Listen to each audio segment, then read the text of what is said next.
Hey friends, if you wish to create labels or envelopes in Microsoft Word, then please watch this video. I will guide you through the procedure. So yes, it does have an option for labels. You can go to the mailing tab and then select this option here which says labels. So basically the envelopes and labels window is the same. One tab is for envelopes and one is for labels.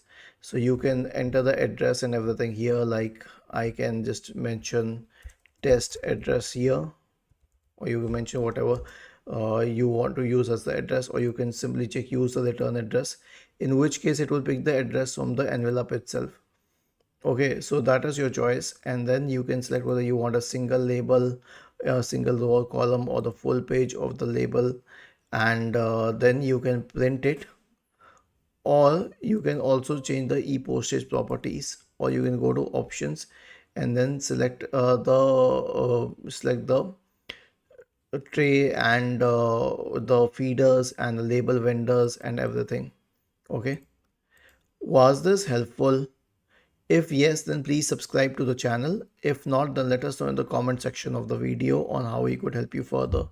Thank you for watching this video and have a nice day.